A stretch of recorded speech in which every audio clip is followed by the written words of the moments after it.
investorlar boshqalarni jamiyatni adolatni o'ylab pul kiritishsin va boshqalarni mushkulini oson qilishsin degan og'riq bo'lsin ichida. 18 soat ichida o'zimga 3 ta maqsad tanlab olaman. Bugun qilish kerak bo'lgan narsa. Qilmagunimcha uxlamayman. Maqsadlari bo'lmaydigan xodim yoki odam boshqalarni maqsadlariga ishlaydi. Zo'r mutaxassis bo'lmasa, omonatdor bo'lmasa, uni ishga olish kerak emas. Qancha unda xohish bo'lmasin. Chunki biz reklamalarda aytamiz, kerak emas bo'lsa olma, sotib olma deymiz biz. Sotib olma, nasiyaga olma, narxga ol.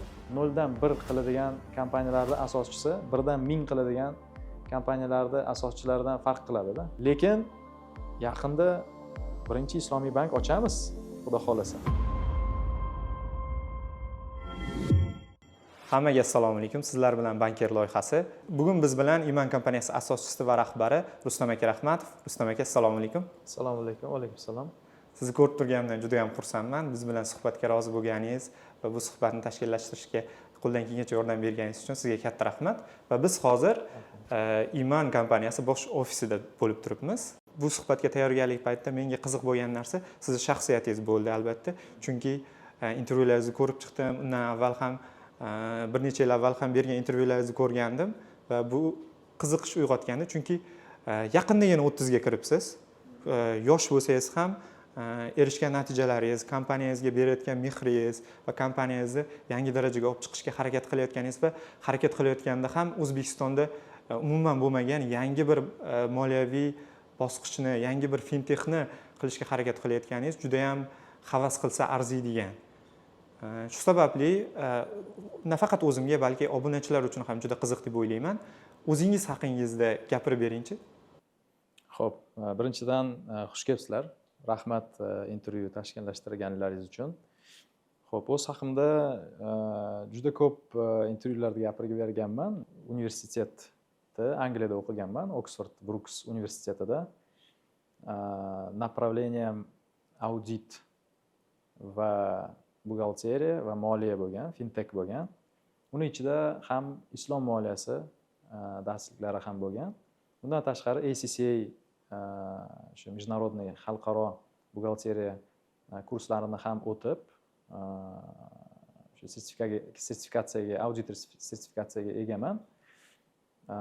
Va shu o'qishni tamomlagandan keyin 10 yil oldin O'zbekistonga qaytib, Angliyadan shu ishni boshlaganman. Birinchi O'zbekistonda Ernst & Young degan auditorskiy kompaniyadan boshlaganman. Undan keyin O'zbekistonda birinchi частный fond private equity ochilgan, IFG Capital. Shu yerga o'tib, investitsion modelyer, ya'ni investitsion tahlilchi bo'lib ishlashni boshlaganman. Asosan tajribani o'sha yerda olganman. Chunki u komandada juda ham kuchli investitsion bankirlar bo'lgan, konsultantlar bo'lgan, har xil международный kompaniyalardan, McKinsey'dan, BCG'dan, o'sha Goldman Sachs investitsion kompaniyalardan, chet eldan juda ham ko'p ekspertlarni jalb qilishgan. Va undan so'ng IFC'da ham ishladim. Bu o'sha Jahon bankini investitsion направленияsi, holdingi. O'sha yerda ham investitsion tahlilchi bo'lib ishladim. Va o'sha bir necha yillik tajribaga ega bo'lib va tahlilim, ishim doirasida O'zbekistonda juda katta og'riq va muammoni ko'rganimdan keyin islom moliyasi yo'qligi va esimda o'sha paytda bir nechta banklarda biz investitsion kompaniya sifatida sotib olmoqchi edik va menga o'sha banklarda analizi zadachasi kelib tushgan. O'sha banklarda men otsenka qilib, ya'ni tahlil qilib, narxini chiqarishim kerak edi. Ya'ni bozor narxini, qog'ozdagi buxgalterskiy narx emas. Shu tadqiqot, ya'ni исследование, analiz paytida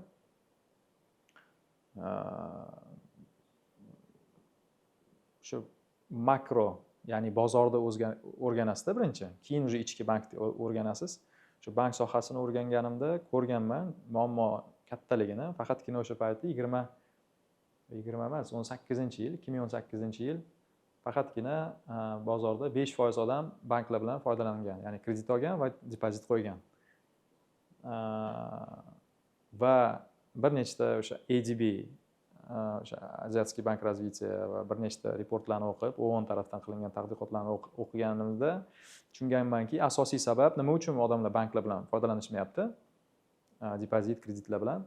Asosiy sabab din, e'tiqod va qadriyat bo'lgan. Prosta bu produktlar to'g'ri kelmagan ularga. Tasavvur qiling, 95% aholida yong'oqqa allergiyasi bo'lsa, bozorda faqat yong'oqli ovqatlar bo'lsa, albatta 95% aholi yemaydi yong'oqli ovqatlarni. Xuddi shunaqa, ya'ni islom moliyasi haqiqiy muammo. Bozordagi mavjud bo'lgan produktlar klientlarni xohishlariga to'g'ri kelmasligini ko'rganman. Manda aha moment deydi-ku, o'sha missiya his qilish momenti bo'lgan. Что tushunganman, men moliyachiman, men musulmonman. Plus texnologiyaga qiziqaman. Menda hamma talantlar Alloh bergan. Nima uchun bu muammo yechilmayapti? Qarasam, hech kim harakat qilmayapti ham yechishga. Shunga praktik sifatida ishni boshlaganman. Hozirgi kunda o'sha 5 yil bo'ldi. Missiya ham ustida ishlayapman. Shu yerda menda bitta savol tug'ildi. Siz nima o'qish davomida olgan bilimlaringiz, tajribalaringiz va juda ham ko'p chet ellik ekspertlardan tajriba olganman, ularning ish faoliyatini o'rganganman dedingiz. Shu narsa qanchalik sizga yordam bergan imanni boshlayotgan paytingizda? Ya'ni va menda bitta savol bor, yana bu o'zi qanchalik muhim har qanday biznesni boshlashda va umuman yoshlar shu bosqichdan o'tishi qanchalik muhim deb o'ylaysiz? Chunki men siz juda mayda pog'ona bo'lgan ekanda, siz misol uchun 30 yosh birdan kelib qolmagan ekansiz bu yergacha. Da, aslida bu juda muhim. Qanaqadir yangi ish boshlayotganingizda bu har bir sohada yangi yo'nalishdagi produkt qilmoqchimisiz? Bu produktni eng zo'rlarini, yetakchilarini o'rganishingiz kerak, albatta. Nimaga? Chunki halollik, ya'ni prinsiplarga to'g'ri kelishlikni hal qilgandan keyin produktni eng asosiy fundamenti, bazasi bo'lsa, halollik produktga. Uni boshqa bazaviy funksiyalari bo'lishi kerak-da. Ovqat bo'lsa, shirin bo'lishi kerak ovqat, foydali bo'lishi kerak, zarar keltirish kerak emas. Ho'kiz. Shunga bank sohasida ham, investitsion sohada ham produktlar yaratilayotganda albatta hamma taraflama o'rganilib chiqib yaratilishi kerak. Birinchi o'rinda investitsion va islom emas, bankchilik sohasida, investitsiya va bank sohasida nimaga e'tibor berish kerakki, bu risklarga. Risklar qanaqa boshqariladi? Ikkinchi o'rinda bu qanchalik foyda keltiradi investor uchun yoki narxi qanaqa bo'ladi moliya oluvchilar uchun? Va uchinchisi управление likvidностью, ya'ni kirib chiqish qanaqa bo'ladi, yoki foyda olinishi qanaqa bo'ladi, oyma-oyma, ho'kiz. Bu o'sha nima deydi, moliyaviy tarafi, moliyaviy funksiyasi produktda. Ya'ni birinchisi bazaviy prinsiplarga to'g'ri kelishi, ikkinchisi moliyaviy tarafi, uchinchisi qonunchilikka to'g'ri kelishi produktlarni. Chunki qanaqa innovatsion bo'lmasin, qanaqa zo'r bo'lmasin produkt, qonunchilikka va regulyatorkaga, ya'ni CB taraflama, soliq taraflama, hamma organlar taraflama qanchalik produkt to'g'riligi va qonuniyligini o'rganib chiqib ishlab chiqariladi-da. Va oxirida o'sha produktni cho'qqisi bu look and feel, ya'ni ko'rinishi qanaqa bo'ladi, sezilishi qanaqa bo'ladi, tezligi qanaqa bo'ladi, ya'ni brend deydi-ku, o'sha icebergning cho'qqisi. Va shu sababdan albatta qanaqa asrda tadqiqotchi yashamasin, eng zo'rlarda o'rganib chiqiladi va undan keyin yanada yaxshiroq qilishga harakat qiladi. Xuddi shunaqa menda bo'lgan. O'sha Jahon bankida ishlaganligim ham foydali bo'lgan, juda ham.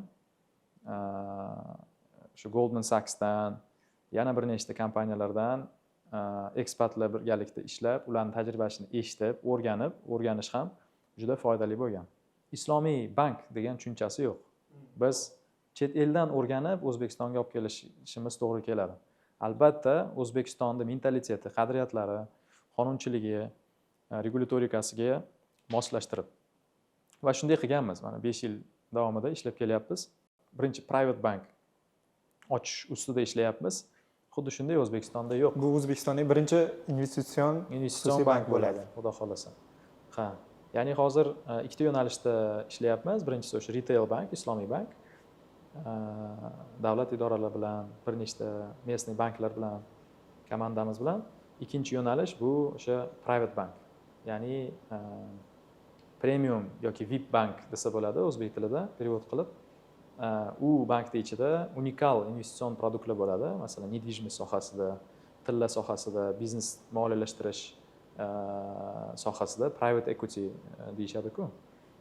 No, bu alohida tema. Hozir asosiy fokusda bank sohasiga, invest bank sohasiga emas, balki bank sohasiga, islomiy bank sohasiga qaratsak, men o'ylaymanki, auditoriyangiz uchun tushunarliroq bo'ladi va foydaliroq bo'ladi. Endi shu o'zingiz xohlagandek siz uchun qadrli bo'lgan iman haqida gapirib bersangiz, chunki mana bir necha yildan beri faoliyat olib bormoqda va aholi orasida allaqachon ommalashishga ulgurdi va rivojlanishda davom etyapti. Imanda qadriyatlar qanaqa va bu yerda qancha xodim ishlaydi, umuman tizim qanday qurilgan? Xo'p, bir nechta savol berdingiz. Eng asosiysidan boshlayman, qadriyatlardan. Kompaniyamiz islom qadriyatlari asosida asos solingan 5 yil oldin. Undan tashqari o'zimizni o'zbek ona qadriyatlarimiz asosida milliylik asosida solingan, ya'ni men asoschi o'zbekistonlikman va milliylik har bir qilgan ishimizda seziladi. Даже masalan brendimizda va produktlarimizda, jamiyatda og'rig'ini o'rganishda, marketingimizda, HRda va hokazo. Va uchinchisi bu o'sha R&D qadriyat deymiz, ya'ni tadqiqotchilik, innovatsionlik qadriyati. Bu qadriyatlar haqida o'zi korporativniy kultura deyishadi rus tilida, ya'ni qadriyat deganda o'zbek tilida. Korporativniy kultura masalasida biz отдельный kitob yozganmiz. Kitobning nomi Barakat Culture. Ya'ni bu Iman kompaniyasi tomonidan chiqarilganmi? Xuddi shunday HR bilan men avtorman bu kitobda, HR bilan birgalikda soavtorlikda birgalikda yozib chiqamiz. Ya'ni bu ichki qoidalar, qadriyatlar, protsesslar, nima qilish yaxshi, nima qilish yomon, nima biz oqtaramiz, nima biz tark etamiz, hokazo. Ya'ni shu Barakat Culture kitobida juda ham batafsil tushuntirilgan, nima deb tushunamiz biz iman bu nima, R&D bu nima, shu global bizni og'rig'imiz, ya'ni missiyamiz nima va har bir xodimga haftalik treninglar qilib, ular bilan mana shunaqa suhbatlar olib boramiz. Bu kitobni qayerdan topsak bo'ladi? Misol qiziqqanlar. Bu kitob ichki kitob hisoblanadi. Faqat ichki kitob. Ichki kitob hozircha, lekin sekin bu narsani sekin yoyishni boshlayapmiz auditoriyaga ham. Nimaga? Chunki bilasizmi, mana kompaniya qurganingizda ko'p asoschilar, ko'p tadbirkorlar asosan produktga urg'u qaratishadi, ya'ni produkt bilan marketingga. Lekin eng asosiysi produkt emas, eng asosiysi komandada baribir. Va komandani jalb qiladigan va ushlab turiladigan narsa bu ichki produkt. Ya'ni bu kultura. Qadriyatlar, o'sha korporativniy kultura. Korporativniy kulturani biz yoyib, yaxshi xodimlar jalb qilib, yaxshi xodimlarni ushlab qolamiz kompaniyamizda. Ya'ni bu ham produkt. Barakat Culture bu produkt, faqatgina HR produkt. Внутренний produkt. Shunga albatta biz bu narsani yoyishga harakat qilamiz. Mana yaqinda korporativniy kino ishlab chiqarishni yo'lga qo'ydik va shu 3-4 oydan keyin xudo xolasa bu narsani premyerasi bo'ladi. Ya'ni ichki muhit qanaqa, qadriyat, aura qanaqa, nima uchun biz mavjudmiz, nima uchun biz ertalab turib ishga boramiz, nima uchun degan asosiy savolda. va bu birinchisi, ya'ni qadriyatlar savoliga javob bersa. Ikkinchisi, savol berdingiz, Xodimlar haqida. xodimlar komanda haqida, nechta xodim ishlaydi, hokazo hokazo. Hozirgi kunda bizda 300 dan ziyod xodimlar ishlaydi. Shu Головной bankda 100 ga yaqin va ikkinchi ofisimiz ham bor. Ikkinchi ofisimizda ham 100 ga yaqin va tochkalarda, har bitta tochkada ham bizga 100 ga yaqin xodimlar ishlashadi. 50 ta mana shu sotuv nuqtalarida bo'lsa, 50 ta выездной. Bu xodimlar masalasida, lekin asosiysi nima deydi, o'sha komanda baribir nima deydi, boshdan boshlanadi deydi-ku. Asosiy hozir значит o'sha komandamizni tepasida turadigan Napsovet. Napsovetda 3 kishi bor. Undan tashqari management board, C-level deyishadi, ya'ni chieflar, marketing direktor, operatsioniy direktor, moliyaviy direktor, hokazo hokazo hokazo, u yerda 10 kishi va undan tashqari team liderlar 30 kishi. Mana shu 3 ta management pog'onalari. Shu birinchi bo'lish mas'uliyati va qiyinchiligini qanchalik sezdingiz siz? Buni odamlarga tushuntirish, odamlarga buni o'rgatish, odamlarga islomiy moliya kerak bo'lishi mumkin, lekin buni tushunishga ham ancha vaqt ketadi-da. Chunki o'zim qiziqib yurgan paytlarim ham rosa tushunishga harakat qilib, talaba bo'lganman, lekin shunda ham islomiy moliyani tushunishim uchun ancha vaqt ketganda. Ya'ni bu qanchalik qiyinchilik tug'dirgan sizga? Birinchilardan bo'lib buni ommalashtirish, buni yo'lga qo'yish. Birinchi bo'lish albatta mazali narsa. Lekin o'zini qiyinchiliklari bor. Ya'ni qanaqa qiyinchiliklar desa, qiyinchiliklar emas, mas'uliyat desa bo'ladi. Mas'uliyatlari bor. Birinchi bo'lganingizdan keyin siz birinchi o'rinda sabrli bo'lishingiz kerak. Nimaga? Chunki hamma narsa, ya'ni o'zgarish tez bo'lmaydi. Aholiga juda ham foydali bo'lsa ham, aholi ham nima deydi, sekin bu narsani tushunadi. Ya'ni o'sha bir taraflama shu balans saqlash kerak-ku. Adolat nima deganda balans degani-ku. Birinchi taraflama komandani tushunchasi bo'lish kerakki, tez qilinmasa bu ne aktual bo'ladi yoki foydasiz bo'ladi yoki zarar keltiradi, hokazo hokazo hokazo. Ya'ni tezlik qadriyati bo'lish kerak va качественно qilish qadriyati bo'lish kerak. Ikkinchi taraflama sabrlik. Ya'ni tezlik bilan sabrlik qarama-qarshi-ku. Shunga har bir komandani o'zini xislatlari bo'lish kerak-da. Bordda, ya'ni asoschilarning xislatlarining ichida albatta sabr, toqatlik bo'lish kerakligini men tushunib o'tdim. Chunki bozorda 1 yil ichida o'zgartirib bo'lmaydi. Bunga vaqt kerak. Birinchidan, ikkinchidan mana yangi sohaga kirganda, yangi narsalar qilayotganingizda albatta bundan oldin aytdik-ku. Boshqa primerlarda, yetakchilarda o'rganishingiz kerak. Sizga ancha vaqt tejaydi, xatoliklardan tejaydi. Biz bu narsani qilganmiz va oson bo'lgan. Ko'p narsa oson bo'lgan. Birdaniga siz to'g'ri yo'nalish tanlaysiz, birdaniga siz to'g'ri qaror qabul qilasiz va o'sha bozorda mavjud bo'lgan narsani yaxshirog'ini qilasiz. Va uchinchisi, shunaqa katta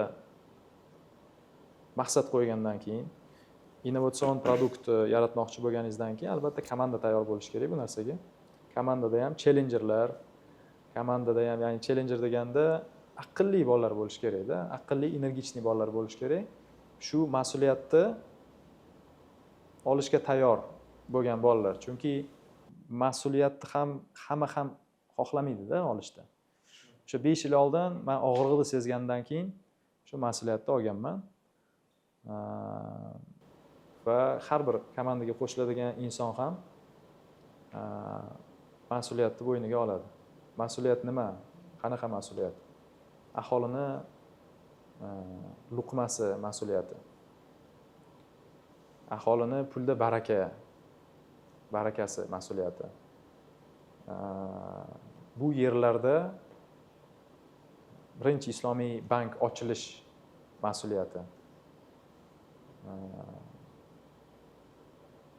Ya'ni juda ham ko'p mas'uliyatlar borda.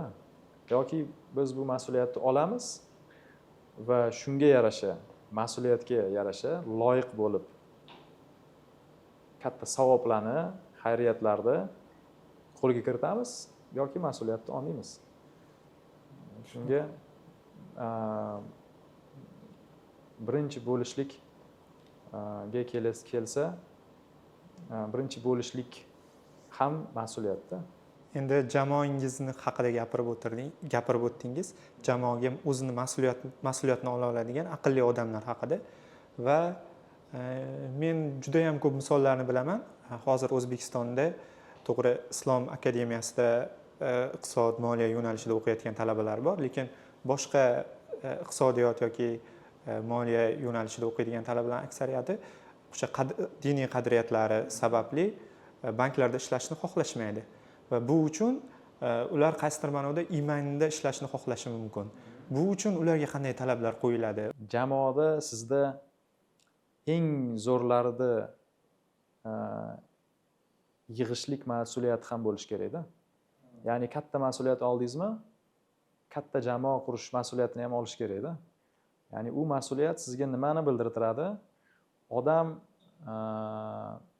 zo'r mutaxassis bo'lmasa, omonatdor bo'lmasa, uni ishga olish kerak emas. Qancha unda xohish bo'lmasin. Chunki xohish ya'ni ambitsiya deyishadi-ku, ya'ni xohish o'zini xohishiga yarasha odamda mas'uliyat, mutaxassislik bo'lmasa, xohish bilan reallik yer bilan osmon bo'ladi-da. Shunga xuddi bundan oldin aytib o'tdik, eng zo'rlardan o'rganish va yaxshiroq qilish qadriyati bo'lsa, xuddi shunday eng zo'rlar bilan ishlash qadriyati ham bor bizada. Bu ham mas'uliyatdan kelib chiqadi. Va bu narsani bizga dunyoda eng zo'r HR o'rgatgan, ya'ni Rasulimiz sallallohu alayhi vasallam. Ya'ni ularda qoida bo'lganda, ular qanaqa qoidalari bo'lgan HR ishga olishda? Birinchi o'rinda mutaxassislikka qaragan ekanlar. Ikkinchi o'rinda omonatdorlikka, ya'ni mas'uliyatlikka. Bo'ldi, ikkita kriteriy bo'lgan, asosiy. Ya'ni ular omonatdorlar orasida mutaxassislar emas, mutaxassislar orasida omonatdorlarni oqtarganlar. Tushunyapsizmi? Ya'ni bu yoqda boshqa kriteriy yo'q demoqchiman-da, tushunyapsizmi? Ha, tushundim. U bola Islom akademiyasida o'qiydimi? Westminsterda o'qiydimi? Yo umuman diplomi yo'qmi? Unaqa kriteriy yo'q-da. Unaqa kriteriyga o'rgatilmaganmiz. Iman kompaniyasini mahsulotlari haqida gapirib bersangiz, yuridik va jismoniy shaxslar uchun taklif qilinayotgan xizmatlar haqida. Hozirgi kunda bizda bir nechta mahsulotlar bor. Birinchisi bu o'sha halol omonat taklifi, ya'ni biz o'sha mudoraba asosida, sherikchilik asosida odamlardan pullarni qabul qilib, vklad в уставной fond hisoblanadi bu. O'sha shirkatimizga ularni pullardan qabul qilib savdoga yo'naltiramiz. Shu bo'lib to'lash xizmatlariga va avto lizingga ikkita ishlab turgan produktlarimiz bor. Ya'ni birinchisi pul jalb qilish produkti, ikkinchisi halol nasiya desa bo'ladi va uchinchisi halol lizing. Bundan tashqari to'lov tizimimiz bor, xuddi ClickPayMe'ga o'xshagan to'lov tizim. Faqatgina biz foiz emas, fiksirованный 2000 so'm olamiz har bitta tranzaksiya uchun. Ya'ni hozir tushunishim bo'yicha 1 million o'tkazsa ham, 2 million o'tkazsa ham har bitta tranzaksiyadan 2000 so'm olinadi. 2000 so'm kompaniyaning foydasi hisoblanadi. 0.3% platejniy operatorda anonsi ham bor. Ularni o'zlari yechib olishadi. Kompaniya qiladigan daromad 2000 so'm fiksirованный. Bundan tashqari 4-produktimiz bu odamlar kvadrat metrlar sotib olishlari mumkin ilovamiz orqali. Murod Buildingsga o'xshagan premium developerlar bilan ishlaymiz. Ya'ni 100 kvadratlik xonadon yoki 50 kvadratlik xonadon sotib olishni o'rniga siz 0,1 kvadrat ham sotib olishligingiz mumkin. Bizani investitsion ilova orqali, Imanum orqali. Bu 4-chi biz bozorda birinchi zapus qilgan produktimiz bo'ldi va yaqinda 5-produkt qanaqa bo'ladi? Siz o'sha bozordagi mashhur bo'lgan kompaniyalarning dolyasini ham sotib olsangiz bo'ladi, 0,1% ulushini sotib olsangiz bo'ladi. Shu O'zbekistonda birinchi private equity bo'ladi, ya'ni частный fond. Lekin bu investitsion bank mahsulotlari. Boya gapirib o'tganingizdek. Alohida juda katta mavzu. Retail bank, ya'ni islom moliyasida mavjud bo'lgan produktlar haqida gapirilsa, o'sha halol omonat vkladlar, ikkinchisi bu halol bo'lib to'lash tizimi, uchinchisi avtolizing va uylarda moliyalashtirishda ham xudo xolasa sekin-sekin yo'lga qo'yamiz. Qachonki halol vklad omonatchilari uzoq muddatga pul tikishga tayyor bo'lsa. Chunki uylarda moliyalashtirishni 5-10-7 yilga berish kerak. Bu uchun narigi taraf ham tayyor bo'lishi kerak. Sekin-sekin bu narsani, bu tendensiyani ko'ryapmiz. Bundan oldin 1 yillik omonatlar bizda bo'lgan bo'lsa, hozir 2 yillik, 3 yillik qo'ydik, sekin-sekin 5, 7, 10 yillik vkladlar ham ochamiz. Hozir O'zbekiston banklarida omonatlar foizi pasaygandan keyin Iman kompaniyasi taklif qilayotgan omonatlarning ham jozibadorligi oshdi. Buni qanchalik odamlar orasida ommalashishga hissa qo'shdi va ya'ni omonatlar qanchalik ko'paydi, halol omonatlar buni ortidan yil boshidan beri. Hozir qarangda, o'sish yaxshi bo'ldi. 2 barobar o'sdik bu yil. Har xil sabablarga ko'ra, bu sabablardan juda kichkina qismi deb o'ylayman. Chunki hali оборотimiz juda kichkinada.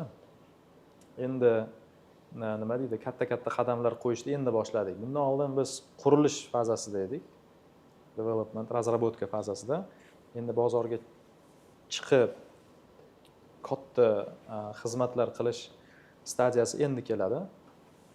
Lekin unga qaramasdan hozirgi kungacha 50 mingta odam biz bilan sherikchilik qilib, sredniy cheki $1000 bo'lsa, o'sha 50 million dollarlik оборот qilib qo'ydik. Alhamdulillah. Lekin bizning maqsadimiz O'zbekistonda 1 million investorlar degan programma zapus qilamiz yaqinda. O'sha 5 yillik 2030-yilgacha 1 millionta investor bilan sherikchilik qilib, ularning pullarini to'g'ri, halol, foydasi yuqori, riski kam bo'lgan yo'nalishlarga yo'naltirish.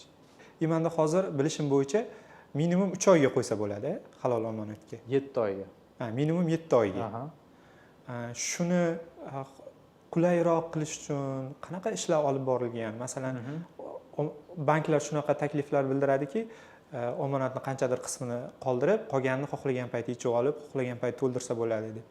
Ya'ni shu masala haqida gapirsangiz, chunki juda ko'pchilik xohlar ekan, shunaqa bo'lganda Iman tanlagan bo'lardim, qulay oylik foizlar olishim mumkin deb. Birinchi o'rinda aytilishi kerak gap bu o'zi investor tushunchasi yoki omonatchi sifatchi o'sha tushunchasi, o'sha vkladchik sifati qanaqa bo'lishi kerak desa, odam uzoqni ko'ra bila olishi kerak-da. Долгосрочный investor bo'lishi kerak. U 1 oylik investor, 3 oylik investor, 5 oylik investor emas-da. To'g'ri. Ya'ni 5 yillik хотя бы gorizont planирования bo'lishi kerak-da odamda. 5 yildan keyin hozir $1000 boshlayman. Oyma-oy oyligi $1000 bo'lsa, $200 dan to'lib qo'shib borsam, 5 yilda meni kapitalim $100,000 bo'ladi masalan. Imanda hozir hech qanaqa chek xohlagan oy, ya'ni to'ldirib borish mumkin, to'g'rimi? Shunaqa minimalniy chek 100 ming so'm qilib qo'yganmiz. Ya'ni har bitta odam uchun bu narsa nima deydi, jamiyatni o'zgartirishlik degan tushuncha bor-ku. Shunga biz o'sha 100 ming so'm qilib qo'yganmiz. Ya'ni qo'rquv bo'lmasin, sekin-sekin kichkina summalardan boshlansin va hokazo va hokazo. Sekin-sekin ko'rib turibmiz, 100 ming so'm investitsiya qilib to'xtab qo'ygan odamlar bor. yoki $100,000, $500,000, $1,000,000 kiritgan investorlar ham borda. Ya'ni aholida juda ham ko'p segmentlar bor. Va shu segmentlarda biz mana shu 1 million investorlarni biz o'stirishimiz kerak, birgalikda o'sishimiz kerak degan loyihada eng asosiy prinsipi qanaqa bo'lishi kerak? Uzoq muddatli investorlarni o'stirishimiz kerak. Kirdi chiqdi investorlar emas. Bu birinchisi. Ikkinchisi, hozirgi kunda bizda to'g'ri 7 oylik, 13 oylik, 27 oylik va'dalar bor. Lekin odam masalan 7 oyga qo'ydi, masalan pul 3 oydan keyin chiqib ketsa, 3 oydan keyin 3 oyda bo'lgan foydani biz unga beramiz. Ya'ni 0 bilan chiqib ketmaydi. Foydasi hech qanaqa zarar ko'rmaydimi? Yo'q, zarar ko'radi. Nimaga? Chunki bizga va'da qanaqa bo'lgan? 7 oylik va'da bo'lgan. To'g'ri. Va fakti 3 oyga sanab chiqariladi. Chunki o'sha oldindan biz kelishamizda, sherikchilikda o'sha srokingizni выдерживать qilsangiz, ya'ni va'dangizda tursangiz, srok masalasida shunaqa bo'ladi. Sherikchilik 80 ga 20, выдерживать qilmasangiz 50 ga 50 bo'ladi. Tushunyapsizmi? Tushundim. Ya'ni odam 27 oyga qo'ydimi, 24 oydan keyin chiqib ketyaptimi, xuddi shunday. No, adolatli qilingan tizim, ya'ni bir xil emas. Bu ikkinchi qismi va uchinchi qismi hozirgi kunda bir nechta odamlar asosiy o'ylantirgan narsasi qanaqa bo'lgan? Biz bilan ishlashda pul qo'ysam necha kunda qaytarib olsam, necha kunda qaytarib olaman degan tushuncha mavjud bir xilga odamlarda. Ya'ni birinchisi bu summaga qarab, kichkina summa bo'lsa, o'sha kunni o'zida pullarni qaytarib olish funksiyasi mavjud bizda. Bundan oldin boshqacha bo'lgan, hozir shunaqa. Ya'ni 10 million so'mga siz tezroq pullarni qaytarib olasiz, kunma-kun. 10 milliondan 100 milliongacha 30 kun ichida va 100 milliondan tepasi 60 kungacha kutasiz. Bu birinchisi. Lekin bu hammasi va'dani buzib chiqib ketganingizda. Lekin 24 oy, 27 oy o'sha va'da bo'yicha bo'lsa, o'sha kunma-kun tushadi siz pullaringiz. Chunki buni ham misol uchun to'g'ri tushunsa bo'ladi. Kompaniyani o'zini rejalashtirilgan narsalari bor. Bu yerdan kimdir kelib 100 million pulim olaman desa, kompaniya rejasiga ta'sir qiladi bu narsa. Albatta. To'g'ri tushunish kerak. Bu investitsion fondda, bu bank emas. Biz depozit olib kredit bermayapmiz. Biz investitsiyalarni jalb qilib, investitsion loyihalarga yo'naltiryapmiz. Недвижимость bo'ladimi? Mashinalarni moliyalashtirish bo'ladimi? Nasiya savdoni moliyalashtirish bo'ladimi? 24 oyga olib, 20 oyga chiqaramiz masalan. Likvidnessni saqlashlik uchun. Bu birinchisi. Ikkinchisi, 42 ta bank mavjud bo'lsa, hozir traditsion bank, 42 ta bankda mejbank degan tushuncha bor. Ya'ni bir-biridan kreditlar olishadi. Bir-biridan kreditlar olish imkoniyati bor. Bizda unaqa banklar yo'q-ku. Islomiy banklar bo'lsa, 2 ta, 3 ta, 4 ta, 5 ta. Oldimizda oldi berdilar, bo'lishligi mumkin bo'lardi. Bu foyda berardi iymon uchun. Shunday. Ya'ni qanaqadir odam kelib, masalan, va'da berdi, 4 yilga pul qo'ydim. Bu yoqdan biz 4 yilga mashinalar, uylar olib berdik odamlarga. Keldi, yetdi, 1 yildan keyin pullarni qaytarib beringlar. Traditsion bank nima deydi? Xo'p, 10 million dollar tikdingiz. Bitta bank ikkinchi bankdan 10 million dollar kredit olib, pulni qaytarib beradi. Biz borib kredit olish imkoniyatiga ega emasmiz-ku. Qadriyat nuqtai nazaridan, bu hokazo boshqa nuqtai nazarlardan. To'g'rimi? Kredit olib pullarni qaytarib berishligimiz mumkin edi o'sha mejbankka qo'shilib. Lekin ularning bozori boshqa, bizning bozorimiz boshqa. Shu sababga ko'ra bizda shunaqa hozir. Ya'ni hozir bank bilan ishlasangiz, 100 ming dollar qo'yasizmi, 200 ming dollar qo'yasizmi, farqi yo'q. Pullaringizni qaytarmoqchi bo'lsangiz, 2-3 kun, bir haftada hal qilib berishadi. Kichkinaroq summa bo'lsa, o'sha den kartangizga qaytarib beriladi. Bizda va'dani buzsangiz, to'g'ri kutasiz, lekin buni sabablari bor. To'g'ri. O'zimizning protsesslarimiz bor. Ishlash protsesslar. Qadriyat bo'ladimi, likvidnost bo'ladimi, risk management bo'ladimi, marketing va hokazo. O'sha prinsiplarimizga ko'ra biz kunma kun qaytarib bera olmaymiz va'dani buzsangiz. Va bu narsani oldindan biz ofert orqali tushuntirganmiz. Ko'pchilik to'g'ri o'qimasdan, shartnomani seryozni qabul qilmasdan 100 ming, 200 ming, 500 ming so'm pul kiritishadi va vahima qilib borishadi. Mana men kutyapman, 30 kun, 35 kun bo'ldi, 40 kun bo'ldi, bermayapti, ho'kiz. Lekin hozir 50 mingta odam biz bilan sherikchilik qilgan bo'lsa, bitta ham odam nima deydi, shikoyat yoki pulni ololmasdan qolmagan. Tushunyapsizmi? Va siz hozir aytib o'tdingiz, shartnoma qancha summa bo'lishidan qat'iy nazar, shartnomaning oxirida birdaniga tashlab beriladi u hech qanaqa kutishlarsiz. Agar shartnoma oxirigacha bajariladigan bo'lsa. Xuddi shunday. Mana bundan oldin qaysi savol bilan boshladingiz? Ya'ni bozorda o'zgartirayotganingizda eng asosiy to'sqinliklardan biri bu o'sha aholini o'zi bo'ladi-da, ilmsizlik bo'ladi. Ya'ni sabrsizlik, oxirigacha o'rganmaslik, produktni tushunmaslik, kultura потребления bo'lmaydi-ku. Shunga aytayapman, sabr bilan o'sha komandamizga har doim aytaman, sabr bilan yondashinglar har doim. Sizlar haq yo'ldasizlar, faqatgina sabr qilinglar bo'ldi. Mevasi bo'ladi. Hozir bo'lmasa ertaga bo'ladi. Shunaqa suv qo'yisizga ham. Xuddi shunaqa savolni berishganda menga. Shu iman haqida shunaqa pulni berishmayapti deb odamlar. Shunga hozir gapirib o'tganingiz juda aniq to'g'ri bo'ldi.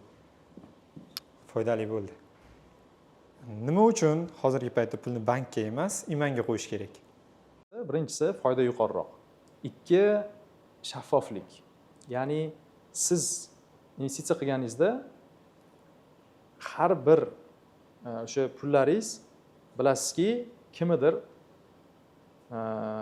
o'sha qiyinchiligini osonlashtirgan. Kimdirga xolodilnik bo'lib narsaga chiqarilgan savdo, ya'ni kimdir siz mushkulini oson qilib savdo qilyapsiz biz orqali.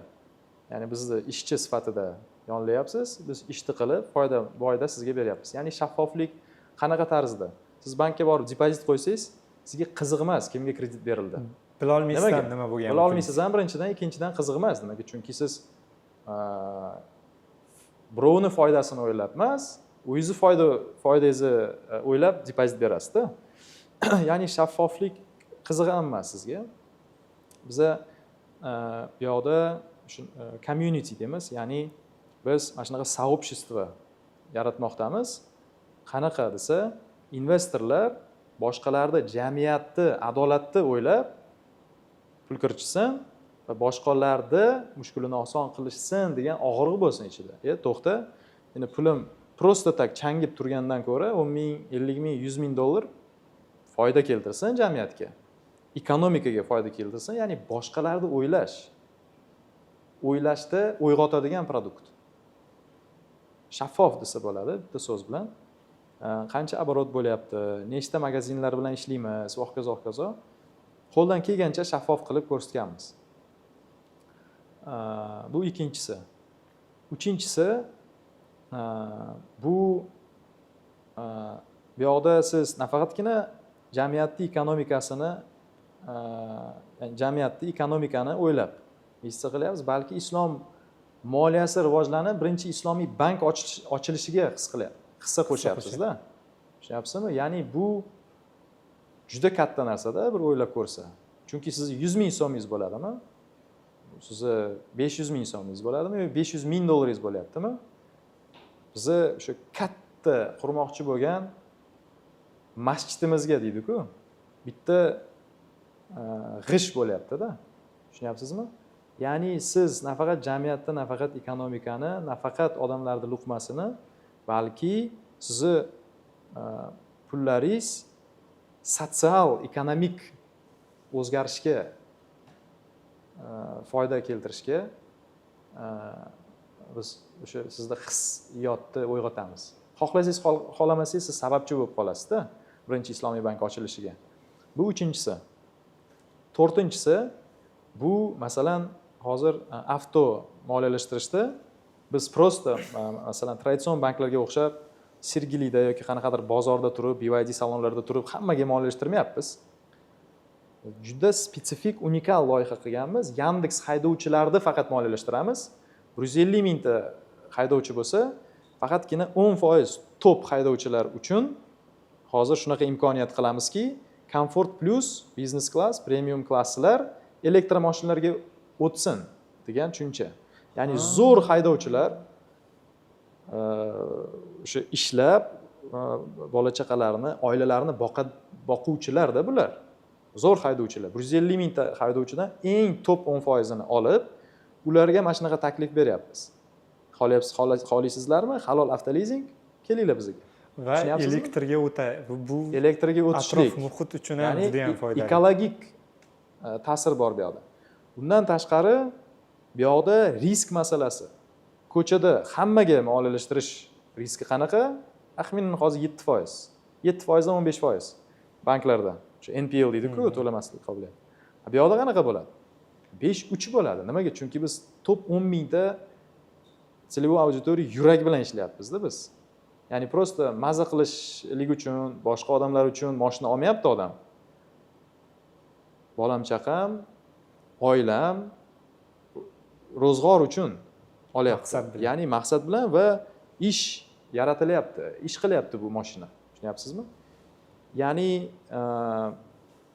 bizni yo'nalishimiz o'sha investitsion bank yoki retail bank deydimi? Biz mana shunaqa unikal produktlar izlaymiz bozorda. Tushunyapsizmi? Bu avto leasing yo'nalishida. Ipoteka yo'nalishida, ya'ni uylar moliyalashtirish yo'nalishida ham biz chiqib hammaga aholiga demaymiz. Faqatgina refinansирование bozorini hozir tanlamoqchimiz. Tushunyapsizmi? Ya'ni kimdir traditsion bankdan ipoteka olgan, xohlasa bizni uy moliyalashtirish bilan o'zgartirsa bo'ladi shartnomasini. Biz o'sha uylarini bizni shartnoma asosida переоформить qilishligimiz mumkin bo'ladi. Tushunyapsizmi? Bu ham chegaralangan bozor. To'g'ri. Bozor chegaralangan va resurs chegaralangan. Resurs kimlar bilan chegaralangan? Investorlarning pullari bilan chegaralangan. Shunga resursimiz chegaralanganmi? Biz o'sha chegaralangan resurs eng ko'p foyda va eng kam riskni bozorda mana shunaqa bozorlarda oqtarib, produktlar yaratib, keyin pul kiritamiz. Bu juda katta farq. Traditsion yoki gos yoki mana bu hozir internet banklar bilan. Ularning asosiy yo'nalishi mikrokreditovaniya-da. Ya'ni tezroq, ko'proq portfel qilish. Har qanday maqsad uchun. Har qanday maqsad uchun, mass bozor uchun, mass segment uchun kreditniy portfelni milliard dollarga chiqarish. Bizning maqsad unaqa emas. Bizning maqsad o'sha kam bo'lsin, zo'r bo'lsin deydi-ku. Resurs chegaralanganmi? Chegaralangan. Befarq emas odamlar chegaralanganmi? Chegaralangan. Xo'p, o'sha resurs chegaralangan bo'lsa, biz chegaralangan doiradagi loyihalarda va odamlarda va biznesmenlarni moliyalashtiraylik degan tushunchamiz bor. Sekin-sekin ham investorlar bozori sekin-sekin massaga aylanadi. Yetakchilar kirgandan keyin befarq emas insonlar ko'plari yetakchilar bo'ladi. Befarq emas insonlar befarq insonlarni sekin-sekin uyg'otishni boshlaydi. Ham pul beruvchilar, ham pul oluvchilar bozori sekin-sekin o'zgarishni boshlaydi-da, tushunyapsizmi? Shunga o'sha biz 5% aholini target qilganmiz, ya'ni 20 million odamdan 1 million odam. Siz aytganingiz sekin-sekin 1 million investorga aylanadi. Xuddi shunaqa. Lyubboy sohada elektromoshina sohasi bo'ladimi? 5% odamlar birinchi sotib olishadi, keyin boshqalarga o'rgatishadi. Uni zapravka qilish qanaqa bo'ladi?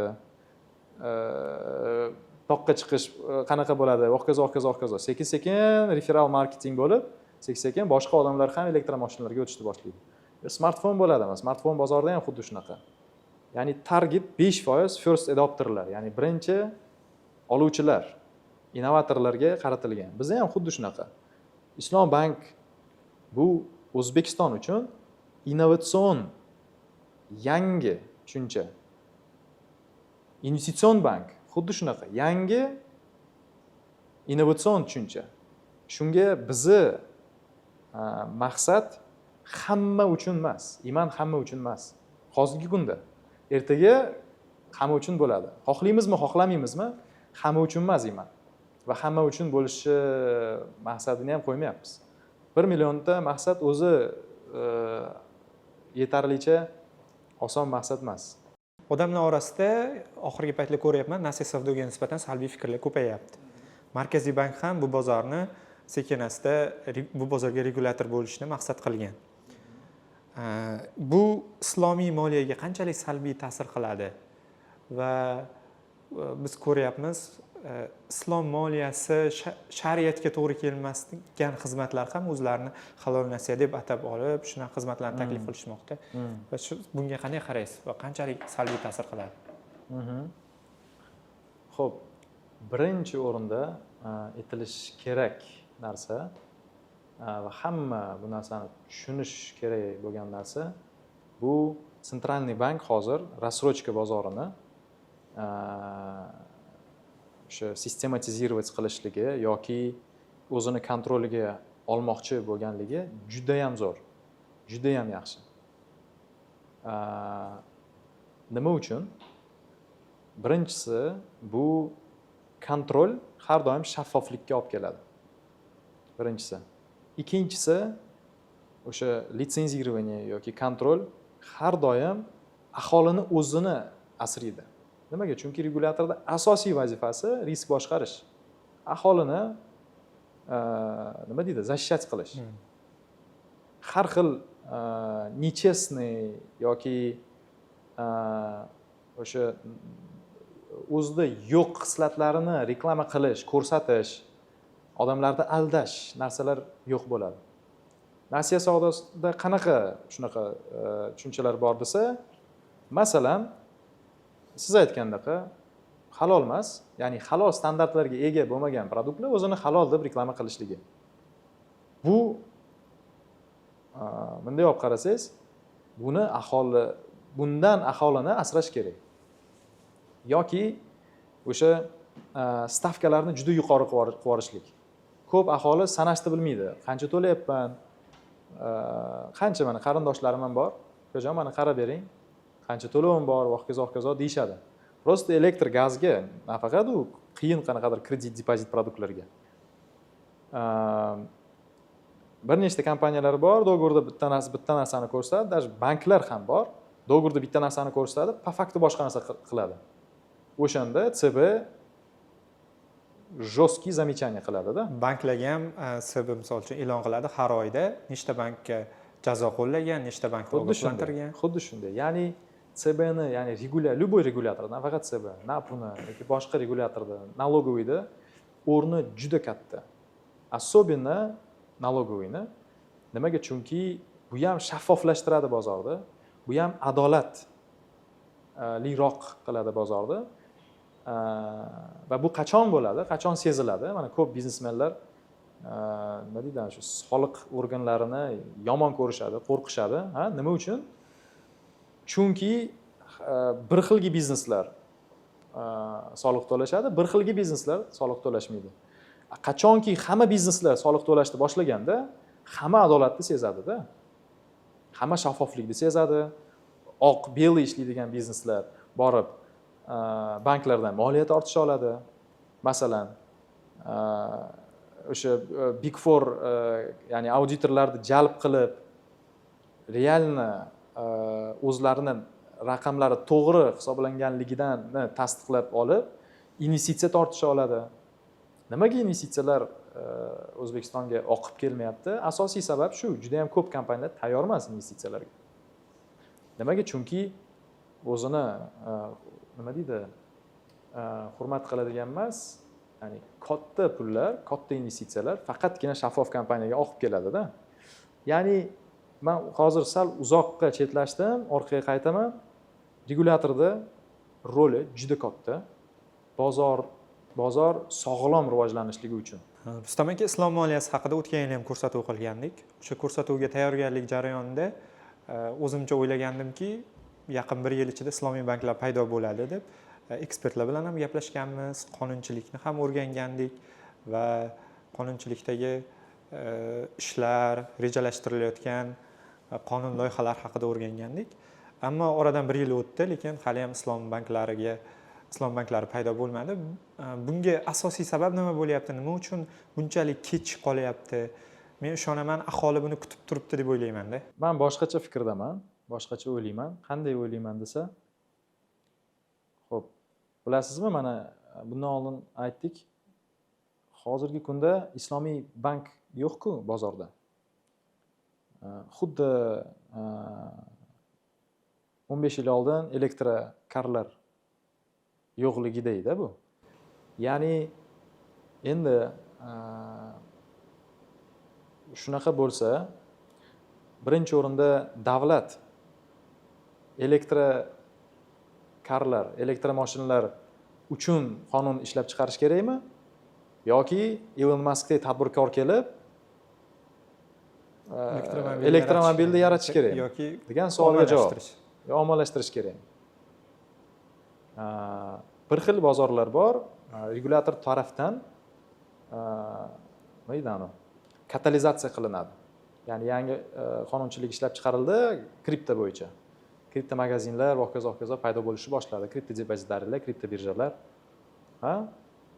Lekin bir xil bozorlar bor, u disruptiv bozorlar, ya'ni innovatsiya bu bozorni yaratadi. Smartfon bozori, elektromashinalar bozori yoki dronlar bozori masalan. Masalan, dronlar nima uchun hozir rivojlanmayapti desa, ko'p davlatlarda taqiqlangan dronlar ishlab chiqarilishi. Chunki xavfsizlik masalasi bor, boshqa masalalar bor, zarar masalasi bor. Xullas, privacy masalalari, ya'ni privatность masalasi, konfidensialность masalalari bor. Endi islom bankchilik bozori qanaqa bozor? Regulyator tarafdan katalizatsiya qilish kerak bo'lgan bozormi yoki innovatorlar tarafdan paydo bo'lish kerak bozormi degan savolga javob, meni shaxsiy fikrim, bozorni o'zi regulyator bilan birgalikda ishlab bu bozorni shakllantirish kerak. Chunki regulyatorni o'zidan bog'liq emas-da bu. Regulyator qonunni ishlab chiqarish kerak deyilyapti. Lekin birinchi o'rinda regulyator kim degan savolga javob nafaqat CB. Bu yoqda CB bor, bu yoqda NAPU bor, bu yoqda soliq organlari bor, bu yoqda xavfsizlikni saqlash organlari bor va hokazo. Xuddi bundan oldin aytib o'tdik-ku, produkt bu faqat mahsulot halolligi emas, balki hamma tomonlama to'g'ri ishlashligi-ku.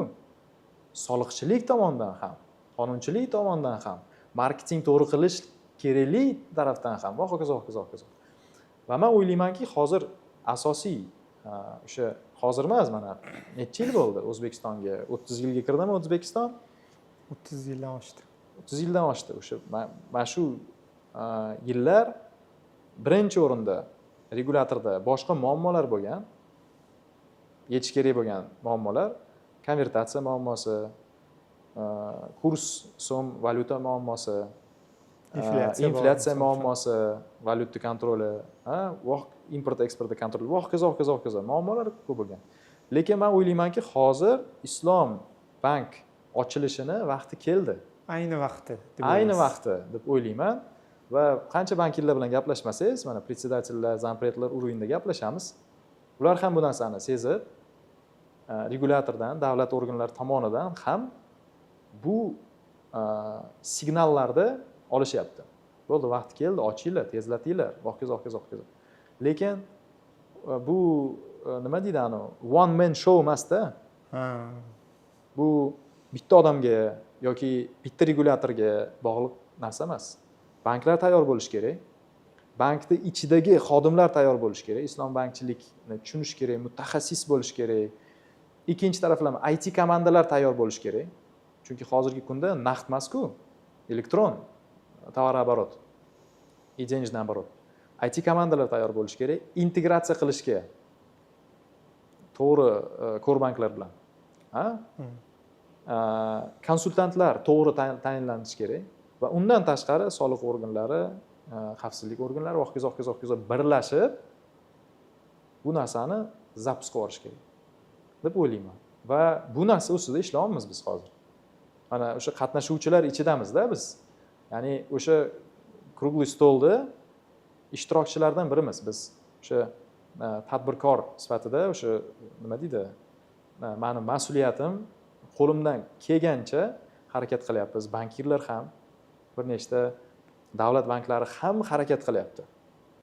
Bu hozir ochiq aytolmayman bu narsani. Nimaga? Chunki nima deydi?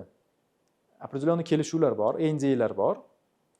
Lekin yaqinda birinchi islomiy bank ochamiz, xudo xolasa. Ochganimizdan keyin ayta olamizda. Bir intervyuda Iman kompaniyasini IPOga chiqishi bo'yicha kutilmalar haqida gapirgan ekansiz. Bu jarayon qanday ketyapti hozir? Biza ishni boshlaganimizda uzoq muddatli katta maqsadlar qo'yib boshlaganmiz. Endi IPO albatta maqsadlarda bor. Asosiy mega maqsad emas. Shu moliyaviy biznes maqsadlardan biri. Lekin tushunish kerakki, IPOga odatda 100 million dollar oboroti bor bo'lgan kompaniyalar faqatgina chiqa oladi. Birinchidan, ikkinchidan kompaniya уже global bo'lishi kerak. Местный IPO emas. Ya'ni qaysi nuqtai nazardan desa, likvidность juda kam. Katta pul ko'tarmoqchi bo'lsangiz, международный IPO qilish kerak. Uchinchidan, mana 5 yilga maqsad 1 million odamni jalb qilib, sredniy chek 1000 dollar, 1 milliard dollar pullarni boshqarish maqsadi bo'lsa, mana o'shandan keyin IPO, keyingi 5 yillikka IPO qilishlik maqsadi haqida o'ylashimiz kerak-da. Chunki qanaqa uzoq muddatli maqsad qo'ymang, eng asosiysi bugun nima qilyapsiz? Bugun o'sha maqsadga qanaqa hissa qo'shyapsiz? 18 soat ichida men o'zimga 3 ta maqsad tanlab olaman. 3 ta bugun qilish kerak bo'lgan narsa. Qilmagunimcha uxlamayman. Yoki o'zimdan rozi bo'lmasdan uxlayman. Ya'ni mana shunaqa bir ясный bo'lishi kerak-da, prioritet. Aniq prioritetlar. Bugun nima qilyapman o'sha maqsadga erishishlik uchun? Bugun nima qilyapman O'zbekistonda birinchi Islom bank ochilishi uchun? Konkretni har bir soatim bu narsaga olib kelyaptimi yoki yo'qmi? Shu muhimroq. Uzoq muddatni haqida ko'p gapirishdan ko'ra bugun nima qilishimiz kerak degan ko'proq o'sha 80-90% vaqtim o'shan bilan mashg'ul. Har bir ishlayotgan magazinda bizani sotuv menejerimiz bor, ya'ni qabz menejerimiz bor. Ya'ni islom moliyasida рассрочка qilishligingiz uchun biz bu narsani sotmoqchimiz, telefon, notebook, mebel bo'ladimi? Siz bu narsani xodimingiz sotib oldim deb sotish kerak. Shu qoida. Halol standartlarga to'g'ri kelishligi uchun va bu qoidaga rozi bo'lmaydigan magazinlar qancha. Ular bilan biz ishlamaymiz chunki ular hali tayyor emas. Shunga biz chegaralangan bozorlarda hozir mavjudmiz. Nimaga? Chunki shu befarq emaslar bilan ishlaymiz-da. Befarq emaslar uchun ishlaymiz. Shunga nasiya bozoriga biz nima uchun kirganmiz? Bu oson bozor, daromadligi yuqori bozor, riski past bozor. Ishlashni bilsangiz, scoring qilishni bilsangiz, undiruvni har bir kunda strategiyasini o'rganib kiritsangiz va hokazo va hokazo. Lekin mening o'zim uchun bu bozor uncha yoqimsiz. Nimaga? Chunki bu bozor bilan ehtiyot bo'lish kerak. Ertaga islomiy banklar ochilishi boshlasa ham ehtiyot bo'lish kerak. Mana Saudiyaga boraman, Qatarga boraman, bu narsani ular qo'ldan qo'yib yuborgan. Qanchadan qancha Saudiya, Qatarda, bozorlarda, Turkiyada kredit kartalar qo'shib tashashgan. Bu haqiqiy islomiy bank emas-da. Haqiqiy islomiy bank nafaqat produktni halolligiga qaraydi. Butunlay hamma departament, bizda 14 ta departament bormi? Marketing halol standartlarga to'g'ri keladimi, to'g'ri kelmaydimi? To'g'ri, rostgo'ymi yoki yo'qmi? Isrofni jamiyatda yoymayaptimi? Yo'q, yoyaptimi? Ya'ni masalan, nasiya isrof masalasiga ehtiyot bo'lish kerakda. Kerak emas narsalar odamlar olib tashlashadi-da. Xuddi investitsiya bozorida uzoq muddatga investitsiya qiling. Kirib chiqib unaqa qilmang. Investitsiya o'yinchoq emas degan xuddi tushunchani biz aholiga berganligimizdek nasiya bozorida isrof qilmang. Kerak emas bo'lsa sotib olmang. Odamlar uchun narsa sotib olmang, o'zingiz uchun sotib oling. Foydalimi? iPhone'ni nima uchun ishlatasiz? 5 ta kompaniya, 4 ta kompaniya xodim boshqarishlik uchunmi? Yo'q, keraksiz narsa qilishlik uchunmi? Olmang, isrof bu. Ya'ni ko'ryapsizmi? Biz chegaralangan bozorda ishlaganligimiz bilan o'zi nasiya savdo bozor hamma joyda bo'lish kerak emas degan o'zi message bor deb. Message ham mozaikada bu narsa. Ya'ni to'g'ri. Hamma ham biz bilan ishlashga tayyor emas. Nimaga? Chunki har bitta joyda xodim qo'yishimiz kerak. Hamma ham biz bilan ishlashga tayyor emas. Chunki biz reklamalarda aytamiz, kerak emas bo'lsa olma, sotib olma deymiz biz. Sotib olma, nasiyaga olma, narxga ol. Lekin mana уже приспичило deydi-ku rus tilida. Mana bu ham yonayotgan bo'lsa yoki осознанно o'ylab turib siz olmoqchi bo'lgan bo'lsangiz, oling. Hamma ham magazinlar tayyor emas bu narsaga. Siz bu haqida gapirib o'tdingiz. Atrofda yana 4 ta 5 ta imanga o'xshagan kompaniyalar bo'lsa va biz bankka aylanadigan bo'lsak, bu bir-birimizdan kredit olishimiz, bir-birimiz bilan munosabatlar o'rnatishimizga juda ham katta yordam bergan bo'lardi deb. Umuman raqobat taklif qiladigan islomiy moliyada kompaniyalarning ko'payishi iman uchun qanchalik muhim va qanchalik yordam beradi? O'zbekistonda qancha islomiy bank ko'paysa, shuncha barakamiz ko'payadi. Shuncha bizga osonroq bo'ladi ishlashga, odamlarga marketing qilishda o'rgatishga, tushuntirishga. Shuncha bozorda xodimlar ko'payadi. Bu produktni tushunadigan, sota oladigan, ishlab chiqara oladigan, market qila oladigan va hokazo hokazo. Operatsion kassiga javob bera oladigan buxgalterlar ko'payadi, moliyachilar ko'payadi, produktologlar ko'payadi, injenerlar ko'payadi. Hamma tomonlama, ya'ni baraka ko'payadi-da. Xodimlar masalasi ham juda ham og'riqli ekan. Men bilishim bo'yicha hozir aytib turibsiz. Juda og'riqli. Ya'ni biz juda ko'p ekspertlarni jalb qilamiz ishga. Chunki o'sha masala mutaxassislik, omadondorlik. 10 dan 10 bo'lgan ayrim pozitsiyalarga juda kam. Juda kam. Qancha qiyinroq bo'lsa pozitsiya, undan ham shunga Rossiyadan, Qozog'istondan, Angliyadan, Amerikadan jalb qilamiz.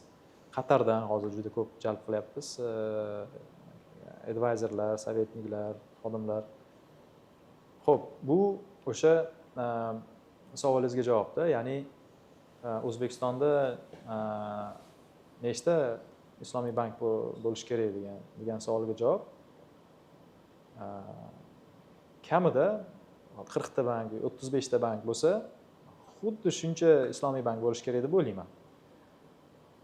Xuddi shuncha islomiy bank bo'lish kerak.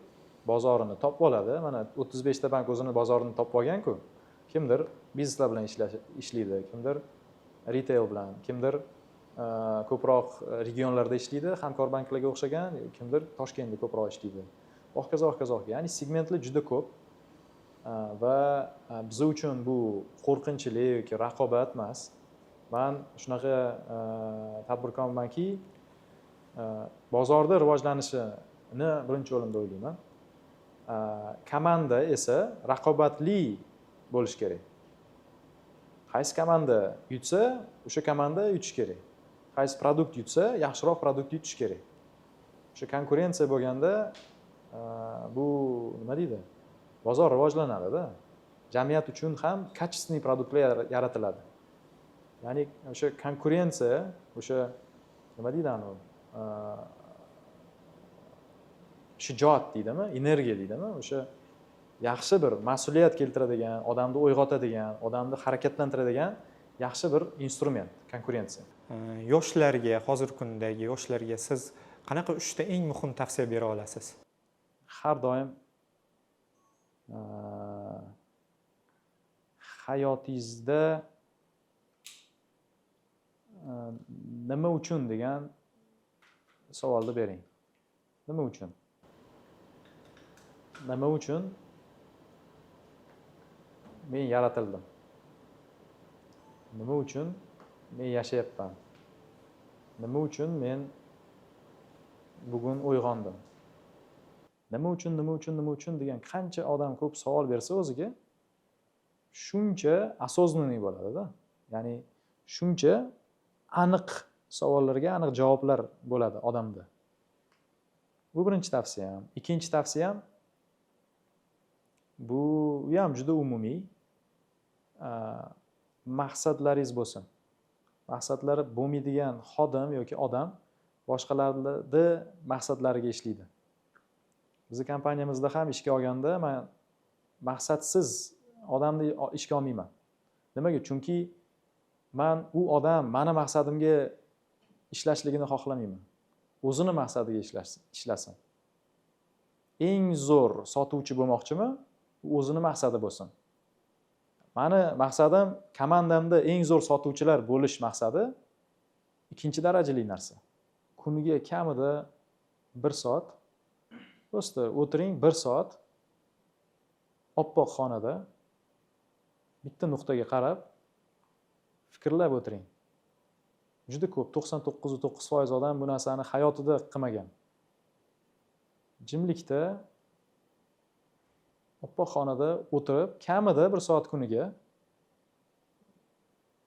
o'zingiz bilan o'zingiz gaplashing. Alloh bilan gaplashing. Qalbingiz bilan gaplashing. Nafsingiz bilan gaplashing. Maqsadlarni to'g'rilab oling. Nima uchun degan savol bering. O'shanda odam boshqacha bo'ladi. Odamda vibratsiyasi, tushunchasi, energiyasi nimadir qilayotganda tushunib qiladigan bo'ladi-da odam. O'yg'oq bo'ladi xullas. O'ylaymanki, siz kitob o'qishni juda ham yaxshi ko'radigan odamsiz va siz uchun eng yaxshi boshqalar demayman, chunki hammani o'zini didi har xil tomonlama bo'ladi. O'zingizga yoqadigan 3 ta eng yaxshi kitob. Bu biznes bo'lishi mumkin. Birinchisi, meni dunyoqarashimni o'zgartirgan kitob, o'sha 10 yil oldin. Bu Antixrupkost, Nasim Taleb tarafdan yozilgan. Odamni umuman o'ylamagan tarafini ochadi. Antixrupkost bu odam muvaffaqiyat nimaligini tushunadi va muvaffaqiyatli bo'lishlik uchun nima qilishni tushunadi. Endi juda qisqacha qilib aytganda, qiyinchilik bu muvaffaqiyatga yagona yo'lligini tushuntiradigan kitob. Ikkinchisi bu savdogarlar ustozi. Bu juda kuchli kitob. Bu kitobni o'qimagan savdogar juda ko'p xatolar qiladi. Juda ko'p xatolar qiladi. Bu kitobda bu shunaqa kitobki, zametkalar bilan yozish kerak. 100 ta o'ziga qoidalar yaratadi. Bu kitobni o'qigan savdogar yoki odam, oddiy mutaxassis yoki yosh inson. Albatta bu kitob mana настольный knigam hisoblanadi. Va uchinchisi Zero to One desa bo'ladi. Innovatsion kompaniyalarda yaratmoqchi bo'lgan va ishlamoqchi bo'lgan odamlar bu kitobni o'qish kerak. Ya'ni o'sha 0 dan 1 qiladigan kompaniyalarda asoschisi 1 dan 1000 qiladigan kompaniyalarda asoschilaridan farq qiladi-da. 0 dan 1 bu yo'q bo'lgan bozorni yaratish, yo'q bo'lgan mahsulotni kirgizish, qilish. 1 dan 1000 qiladigan tadbirkorlar u savdogarlar. Tayyor narsaga kelib rivojlantirib oladi. Shunga bu ikkita har xil inson, tadbirkor, innovator bo'ladi. O'sha farqlarini va qoidalarni tushuntirib beradigan kitob. Juda tavsiya qilaman. Yana bitta savolim bor. Keyingi ko'rsatuvimizga yoki qachonlardir biz bankir loyihasiga taklif qilib suhbat uyushtirishimiz mumkin. Siz o'sha kimni ko'rishni xohlardingiz? Kimni misol suhbatini ko'rishni xohlardingiz? O'sha odamni aytsangiz, biz o'sha odam bilan bog'lanib suhbat qilishga harakat qilamiz. Kimni fikrlari siz uchun qiziq bo'lishi mumkin edi? Shunaqa intervyu oladigan bo'lsak, suhbat qiladigan bo'lsak. Tavsiyam Avara Kerchayev bilan gaplashganmisizlar? lekin rejamizda bor. Rejalaringiz bor. Juda gрамотный bankir. Va man tavsiya beraman. Ular bilan gaplashib, suhbatlarini oling. Bozorni juda ham yaxshi tushunadilar. Tendensiyalarni kelajakda ko'ra oladigan juda gрамотный spetsialist deb bilaman. Va как раз ular aksionerlarimizdan biri. Kichik bo'lsa ham hissalari bor, podдержкadalar. Shunga tavsiya qilaman. Zo'r, Rustam aka, juda ham zo'r suhbat bo'ldi, juda ham maza qildim. Umid qilamanki, obunachilarimiz uchun ham juda ham foydali bo'ldi deb o'ylayman. Siz bilan Xudo xohlasa Islom banki O'zbekistonda paydo bo'lganda yana ko'rishamiz deb umid qilaman. Xudo xohlasa. Obunachilarimizga so'zlaringiz, tilaklaringiz bo'lsa, aytishingiz, bildirishingiz mumkin. Duo qilasizlar, Xudo xohlasa. Tezroq shu kunlarga yetaylik, maqsadlarimizga yetaylik. Alloh baraka bersin. Bu ko'rsatuv haqida fikringizni izohlarda qoldiring, videoga like bosing, do'stlaringizga ulashing va eng chiroyli, eng yaxshi fikrlarga biz albatta javob berishga harakat qilamiz va bu video uchun, bu maxsus son uchun alohida sovg'a ham taklif qilamiz. Ya'ni kimdir yaxshi izoh qoldirgan obunachilarimiz orasidan kimdir tanlab olib, unga sovg'amizni topshiramiz. Hammaga rahmat, keyingi sonlarda ko'rishguncha xayr. Rahmat Rustam aka, rosa maza qildim. Ba'zi savollar bo'ldi, shunga zo'r suhbat ham bo'ldi. Ha. 1,5 soat qanaqa o'tganini bilmadim.